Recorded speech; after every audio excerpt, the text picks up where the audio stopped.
It's Christmas Day, and the pirates of this island seem to be celebrating inside, away from the frigid, icy air of winter. Good for them. That's exactly what we were hoping for. It'll definitely make traversing their dangerous territory here much easier if they're inside partying where they don't even notice. Who are we, you might ask? We are the British, and we are on a very important mission from our queen. That's right, you filthy pirate swine. Dream of looting and pillaging, for if you were to wake up on this early Christmas day, you shall meet our sabers. Cautiously, slowly but surely, we began making our way through their little bandit hideout here. Quiet as mice, sure not to even make the slightest of sounds. You see, we stashed a couple of canoes a few weeks ago here. Thankfully, it would appear that the pirates never found them.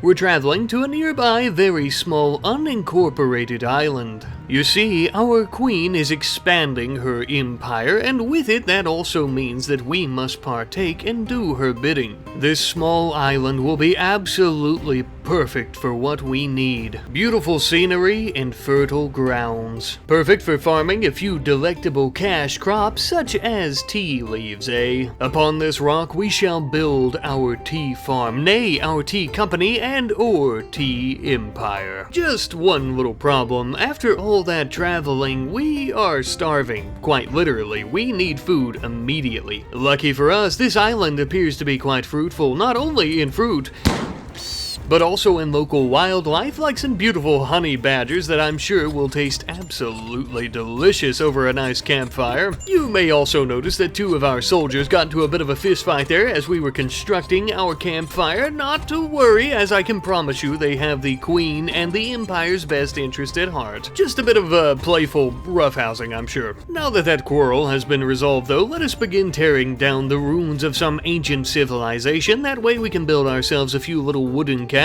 Nothing too fancy, although we are building some fine walls. That way their beauty stats are quite high and we don't go completely bonkers out here insane on this island by ourselves, of course. Besides, eating nothing but badger meat and berries can make a fella do some crazy things. After completing our fine and lavish cabins, or at least that's what I suppose you could call it, we began on our actual tea farm itself. We're going to begin building our structures centered around the tea farm, as it is going to be right slap dab in the middle of our little village here. As you could imagine, building a tea empire does mean that tea plants are going to be quite important to us, and thus we need to have it somewhere that we won't have enemies coming and burning all of our crops without us even being able to notice or put them out in time. And thus why it's going to be within such close proximity to our sleeping quarters. Spring has sprung and the ground is finally thawed out, allowing us to actually begin planting all of our tea leaves. And so it begins. Now the hard part is finished planting all of the tea leaves. Now the easy part begins, sitting around tending to the crops as they begin growing. Truly though, I would say the hardest part was trying to think of a name that would fit our new tea company, but given our location, I decided to go with the Blistered Isle Tea Company. The sun here on this island is quite scorching, and one might even say blistering, so it felt quite fitting. Not to worry though, for tea leaves were not the only things that we were growing. We had to focus on ourselves at least a little bit by planting some rice that we could eat once it was grown. Until then though, I suppose we'll have to continue surviving off a diet of berries and local little critters. But while all of our crops began growing, we needed to get ahead of something. We needed a place to store all of these crops, as well as all of our resources that we're going to be using to build our tea company itself and our little village here, and thus we began working on something of a warehouse. Now in the warehouse you'll notice there's something of a dividing wall in the middle here in between all of our shelves for storage. Not only is this a load-bearing wall for the very large roof above, but this is also so that we can remind ourselves that we're going to be storing resources on the right side, and specifically we're going to be storing our tea crop on the left side here. And yes, indeed, that does mean that we are going to have enough tea crop that it is going to be rivaling our normal everyday resources that we'll be using, so quite a bit. In the meantime though, speaking of collecting resources, it was time for us to chop down many a tree and remove many a rune for its stone blocks, of course. Reason being, we're going to begin utilizing said resources to create a nice little dining area for ourselves, as well as a kitchen where we can begin prepping proper meals. This will help us cook meals faster and better, and we'll also have a nicer place to eat them out, increasing morale.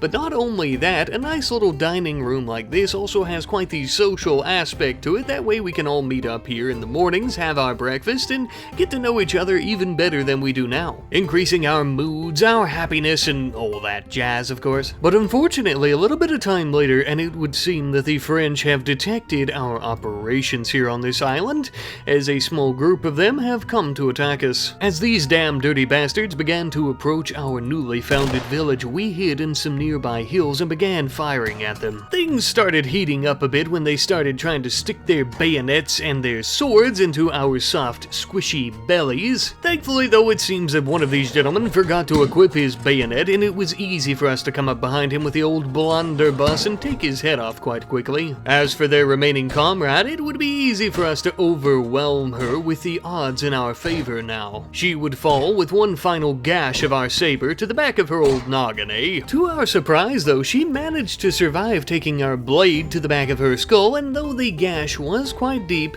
we were able to patch it up fairly nicely, and we decided that we would actually take her as a prisoner instead of slaughtering her there on the ground. Given her particular skill set, we thought she might make for quite a nice tea farmer here, so that's why we didn't decide to kill her. Even though she is a French woman, maybe we could persuade her over to the right side, the British side, if you will. The winning side, and more importantly, the rich side, the one that's about to make all the money off these crops. I will say though, we did have her imprisoned in our warehouse for the time being, but this was no bueno since we were keeping a bunch of rifles, swords, and more importantly, our crops in there, which she could do something to, like burn, so we needed to figure something else out, and we did that in the form of a small makeshift jail that will come equipped with 3 cells, one large one for 2 prisoners, and then one large one on each side for 1 prisoner. You have eyes, you can see. Sorry, I'm over-explaining, I'm sure you know what a jail is. Turns out we wouldn't really even need to fix this little jail though, as Picard, the French woman, would end up joining us shortly thereafter we had finished it. Actually, I think it may have happened in between, I'm not really sure, as I'm a little bit too focused on her attire. We need to do something with that French uniform. Ah yes, strip down in the middle of the ocean and throw it into the crashing waves. That's the spirit, Picard. Welcome aboard. But as we gaze into our fields, you may see some growing crops, but all we see are stacks upon piles of silver and gold, baby. Speaking of which, not too long after that, we finally began harvesting our very first yield of tea leaves, and we would waste absolutely no time getting all of these leaves hauled into our warehouse. Aside from our kitchen in our little dining room, we would also end up building a makeshift kitchen in the warehouse itself, not too far from where we're storing all these leaves, as you could imagine. That way we can make the brewing process for the tea that much easier. Not only were we quite tickled about this, but so will our queen bee as well, I'm sure, and just as well as all of the factions on this planet once they get their lips on our particular liquid commodity. But you have to test the product before you go about selling it, am I right? Now that's the good stuff. But now we have all this product and no way to get it off of this island other than our canoes, of course, which, as I'm sure you could probably guess, isn't going to be able to haul all of that much tea or even the leaves, even though they are quite lighter, and thus because of that we need some proper ships. We had built ourselves 2 beautiful caravel. We needed some proper fitting and also respectful names for them, so for our first I decided to give it the name of the HMS Yorkshire, as it reminded us of the terrier breed. And for our second we ended up naming it the HMS Mystic Oasis because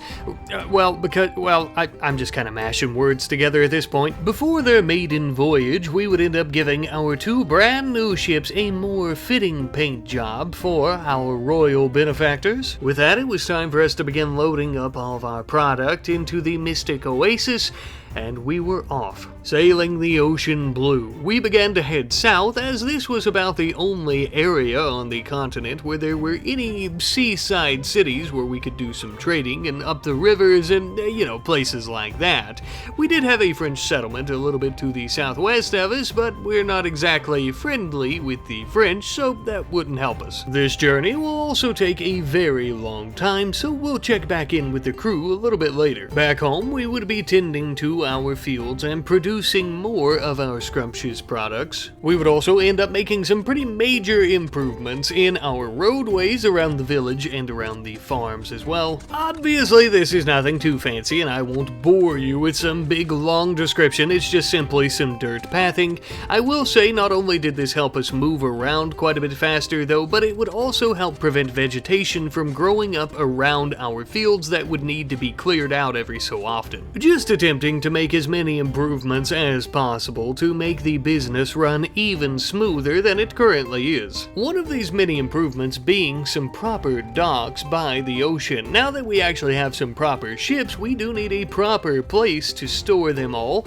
and having these docks is also going to make it quite easy to walk around the sides of the ships to load them up with our products. As we were working on our new docks, however, we had a kangaroo or so go a bit wild out in the forest and decide to try and kill us. It was hipping and hopping and jumping around, so much so that we actually found it quite hard to shoot it with our muskets. But as it got a bit closer and we could see the whites of its eyes, we shot and we ended up wounding the creature to the ground, where we could end up stabbing it and killing it, and now we'll turn it into a nice kangaroo parfait. With that threat neutralized from the forest, we could finally finish up our docks, and if I do say so myself, though they are quite small for the time being, I think that they are just what we needed for our ships. I believe the others will be quite tickled with him once they return from their trade mission. Speaking of which, by this point many a day had passed and they had finally arrived at the southern section of the continent, traveling just upriver a bit to do some trading with the Neanderthals. Now, normally we British don't really like these Neanderthals all that much, but in this particular case we'll make an exception for some silver. Not only would we be making plenty of silver off the tribes and towns of the mainland, but back home as well. It would seem that our beloved monarch has also began sending some proper bulk goods traders to our little island here to collect all of the product that we've been creating, and in exchange they are giving us a handsome salary. With all this silver though, I began to wonder, surely there is a place where we can store all of this other than our warehouse, that way it's safe and sound and we can ensure no one could easily steal it. Well, turns out there's not, but on the contrary, we could begin cutting up plenty of stone chunks into stone blocks such as slate and marble, as it was the most abundant resource around us, and we would actually begin using these bricks that we're creating to build ourselves something of a bank. Using the old tried and true method of doubling up the stone walls, some wood flooring, and throwing down some wooden pallets to store all of our riches, as you've probably seen in many of my videos where I've ended up building a bank for our riches. It's common practice in damn near every civilization by this point. It very easily holds what little bit of riches that we currently have. It also has plenty of room for what our trade mission should be bringing back, and what our future trade missions shall hold as well. Compared to the rest of the structures that we're building in our little village here, it is kind of something of an eyesore, I'll admit, but it doesn't have to be beautiful, it just has to be sturdy, strong, and structural. Checking back in on our trade mission, it would seem that they're almost finally home, although they are getting dangerously close to that pirate outpost on the main island. As the rain skewed our vision, we were becoming quite lost, getting a little bit too close to the island, and as the sun began to set, from the foggy night appeared a black sail, cutting the fog like a knife, creeping over the waves silently.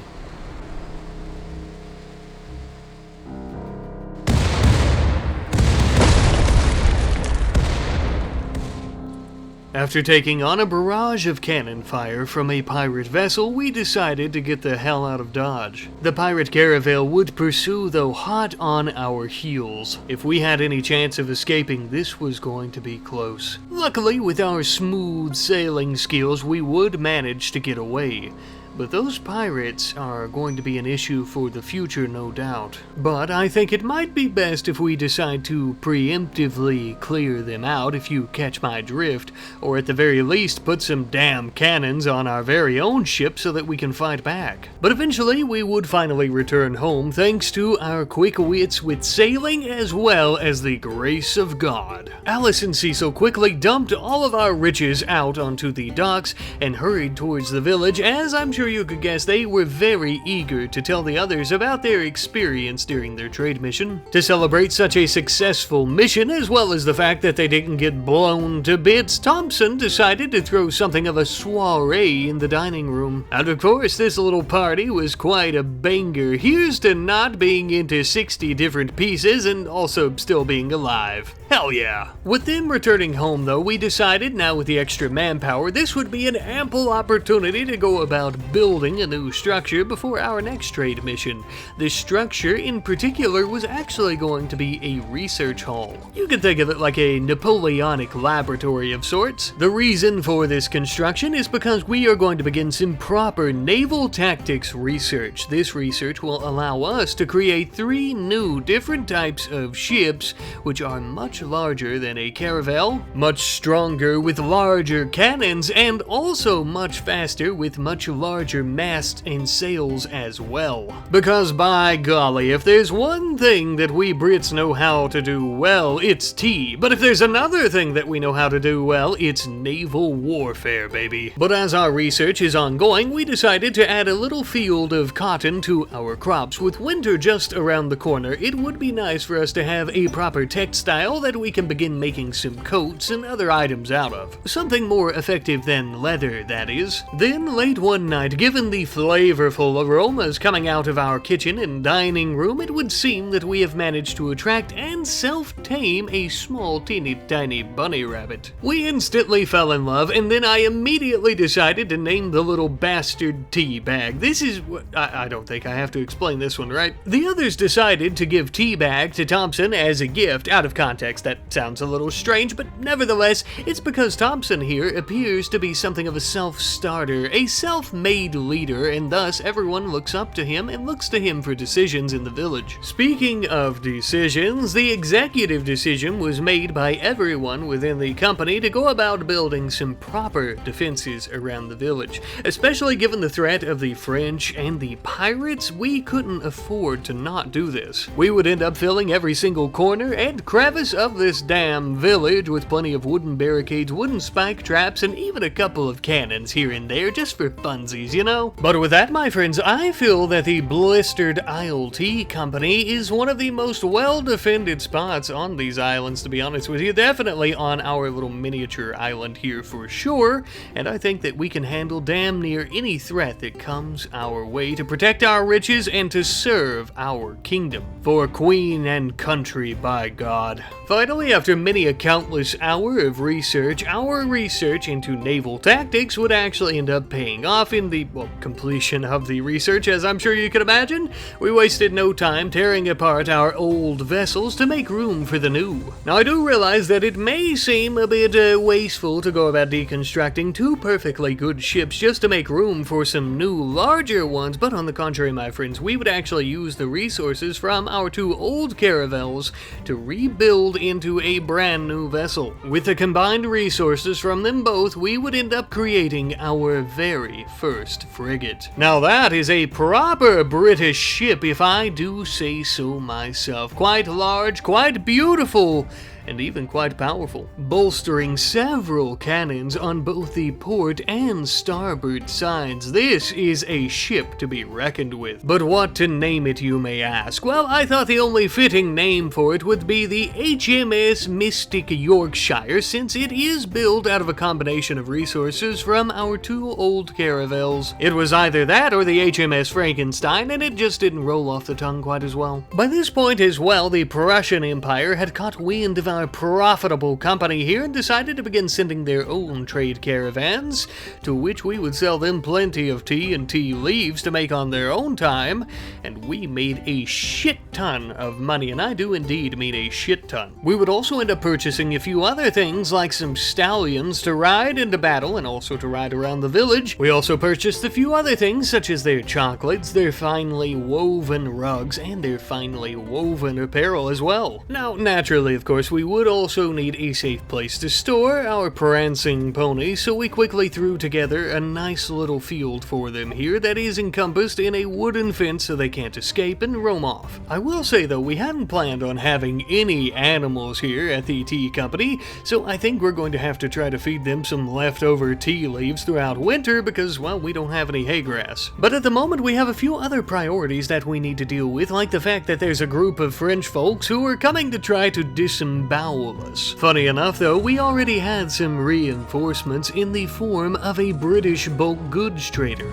They, just as ourselves, were ready and able to defend Her Majesty's company with our lives. And that's exactly why, as the battle roared to life, we ran in to jump onto the backs of our stallions and our mare, of course, to ride into battle. Glorious battle. What happens next will only be determined by the creator himself and our battle prowess. We would quickly come to the aid of our fellow countrymen, firing at all the French soldiers within our vicinity, bullets whizzing by their heads and by our own. After managing to kill one of the chaps with our muskets, we decided to take a closer approach to the other. An approach that was so close, in fact, that Thompson decided to stick his saber right in the old lad's gullet, killing him damn near instantly. Along with the assistance of our allies, we would manage to push the remaining French soldiers out of our territory.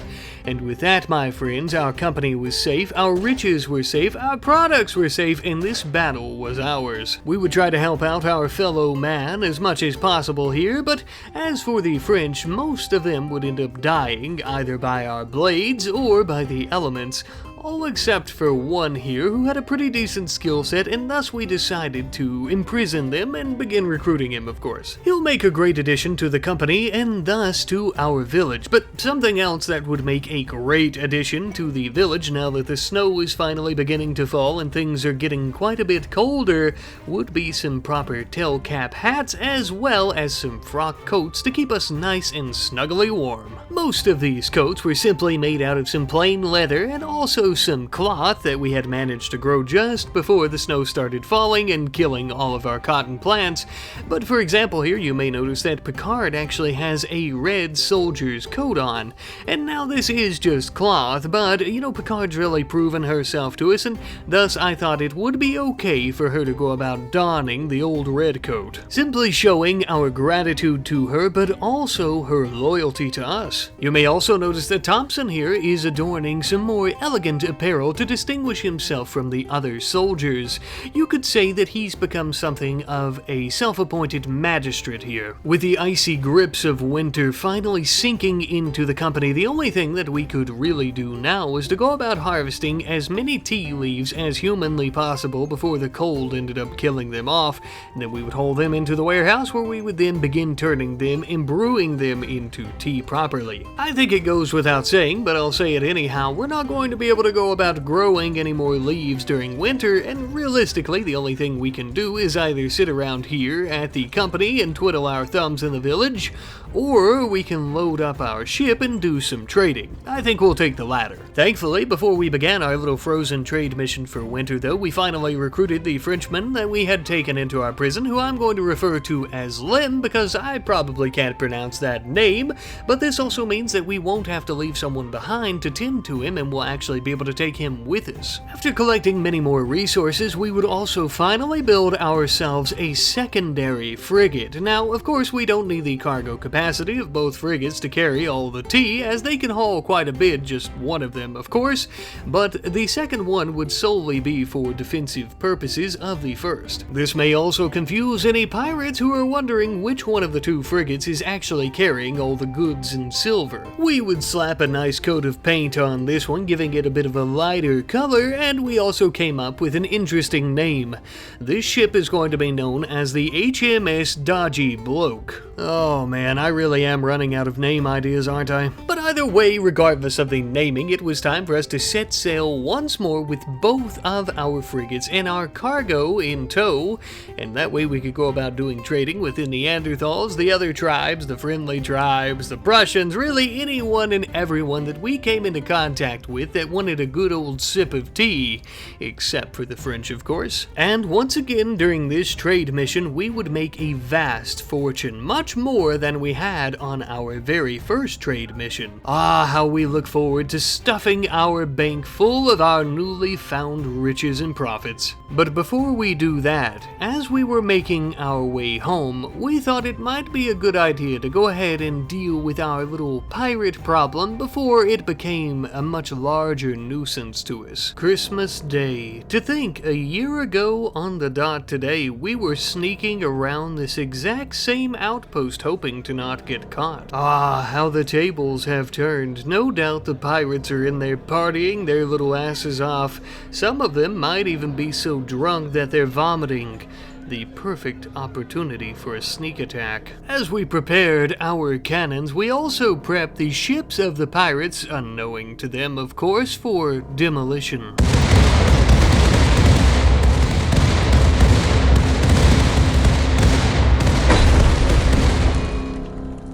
One ship completely destroyed, the other two severely maimed with their dock being completely demolished. There was no way they stood a chance. The pirates, understandably, hearing all the commotion outside, would rush out to try and defend themselves. Too little too late, I'm afraid.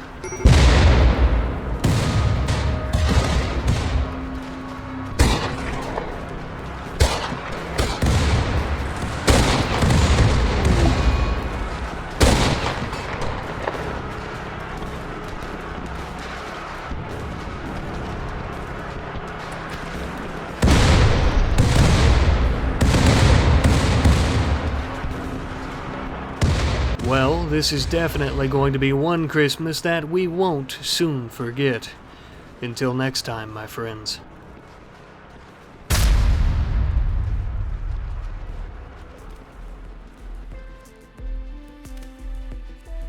Whoa, Nelly, hold your horses there, friends. Before we go today, I want to share with you one of the many different works of art that our good friend on Discord, Ken King, has been sharing for all of our series, but in particular for this Christmas mini-series, which isn't exactly a Christmas mini-series anymore, but nevertheless. We have some great art of Ms. here in the style of a rat, of course, which is very fitting, with her also saying that, "I'm afraid you can never tame me, Haggis," of course in reference to Haggis's many attempts of proposal, which of course she would completely reject each and every time. She's just an independent, impid woman, baby, and that's all that you're ever gonna get out of her. We love a boss babe around these parts, and we also love some awesome artwork of said boss babe, of course, as well. So thank you very much once again, Ken King, and thank you all for watching today's episode. I love you guys. I will see you all next time.